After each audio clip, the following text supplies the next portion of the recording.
दिन भर में आपको कितनी ईमेल्स आती होंगी? यस और नो? मुझे भी बहुत सारी ईमेल्स आती हैं, बट पूरे दिन भर में या मैं कहूँ पूरे महीने भर में शायद ही कुछ ऐसी ईमेल्स होती हैं जिनको पढ़ते ही तुरंत महसूस होता है कि यार इस पर रिप्लाई करना चाहिए, क्योंकि वो इस तरीके से लिखी जाती हैं, इम्पैक्टफुल ईमेल्स।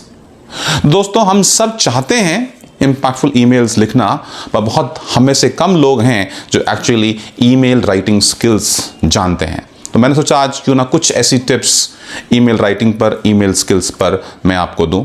इसमें सबसे पहला है दोस्तों, use a clear and a descriptive subject line.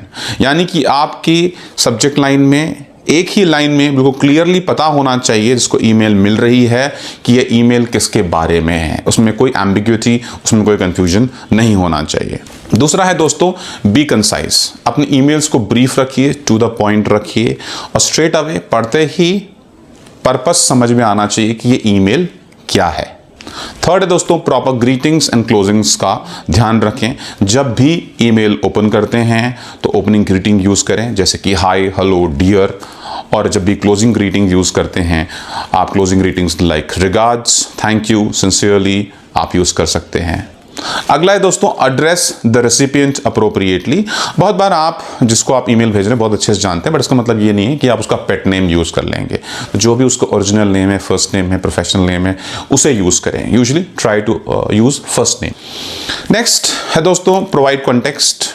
देखिए, पर्पस जरूर बताइए, पर एक बैकग्राउंड अगर आप डेवलप कर सकते हैं ना, सिंपल वन लाइनर और may be a small 2 sentences would be enough. Context set करिए, बैकग्राउंड सेट कर दिए, and then you can come on to the purpose. Next is use bullet points और numbered listing, which basically means कि अगर आपके पास बहुत multiple points हैं express करने के लिए, एजेंडाज हैं एक्सप्रेस करने के लिए, तो बुलेट पॉइंट्स यूज करें, because it is easy to read and comprehend and understand.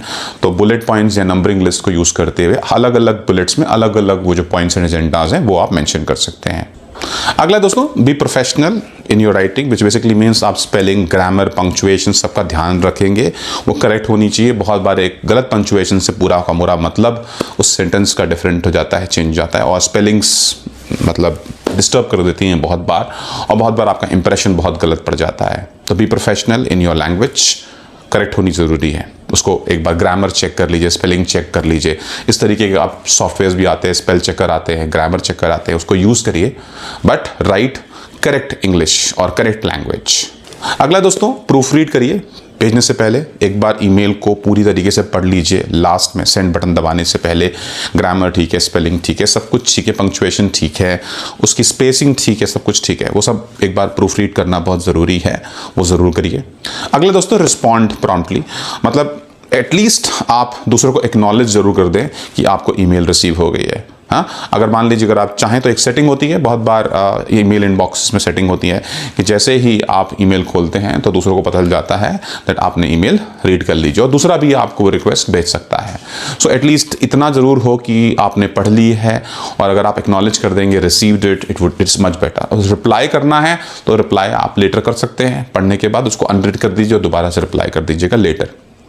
अगला दोस्तों, be mindful of the tone of the email. बहुत इंपॉर्टेंट है, जिस तरीके से बात करते हुए टोन बहुत इंपॉर्टेंट होती है। आपकी टोन भी ईमेल में प्रोफेशनल होनी चाहिए, पोलाइट होनी चाहिए, रिक्वेस्टिंग होनी चाहिए। It should not be an ordering email. हाँ, it should not be that ways. आप एक्शन उनको चाहते हैं कि वो लें, तो उस तरीके से आप उसको लिखिए कि वो एक्साइट हो enough to take action on that email immediately. अगला है दोस्तों, अटैचमेंट्स अच्छे से यूज़ करें, प्रोफेशनली यूज़ करें। अटैचमेंट्स के नेम जो होते हैं वो बहुत बार आप बहुत अनप्रोफेशनल तरीके से यूज़ करते हैं, उसको यूज़ ना करें। और बहुत बार अटैचमेंट आप गलत यूज़ कर देते हैं, गलत अटैच कर देते हैं, तो उसका भी ध्यान रखें। ऑल ऑफ दिस, तो अटैचमेंट्स बहुत वाइसली यूज़ करें। हो सके तो जितना ईमेल इनबॉक्स अलाउ कर रहा है, जितने बड़े साइज़ का अटैचमेंट अलाउ कर रहा है, उतना ही अटैचमेंट डालें ताकि लोग खोल पाएँ उसे आसानी से। हाँ, इट शुड बी जहाँ पर ज़्यादातर इनबॉक्सेस में वो खुल जाए, ज़्यादातर ईमेल सॉफ्टवेयर में वो खुल जाए। अगला दोस्तों, प्राइवेसी और सिक्योरिटी ज़रूर मेंटेन करें। जो भी जिस भी प्रोफेशनल सेटिंग में आप हैं, जो भी इनबॉक्सेस आप यूज़ कर रहे हैं, जो भी सॉफ्टवेयर आप यूज़ कर रहे हैं, जिस भी ऑर्गेनाइजेशन में हैं, जो भी उस कंपनी के ईमेल सिक्योरिटी पॉलिसीज़ वगैरह हैं, उसे ध्यान में रखते हुए प्रोफेशनली आप ईमेल सेंड करें। एंड इंटरनली है तो भी और एक्सटर्नली है तो भी, एक्सटर्नल आपको कौन सी ईमेल नहीं भेजनी चाहिए या आपको अपनी ईमेल पॉलिसी आपकी कंपनी में जो होती हैं वो पता होनी चाहिए। तो अगर नहीं पता है तो उसे उन पॉलिसीज़ को निकालिए, पढ़िए और उसके अकॉर्डिंगली एक्ट करिए। तो अगर आप मेरी ये बातें याद रखते हैं, ट्रस्ट यू मी, आप बहुत इम्पैक्टफुल ईमेल्स लिख पाएंगे। दोस्तों, अगर मेरी वीडियो आपको अच्छी लगी है, don't forget to subscribe to my channel Ajit Panicker official and bell icon जरूर दबाइएगा। मिलता हूं और ऐसी बहुत सारी वीडियोस में, तब तक के लिए all the very best, take care.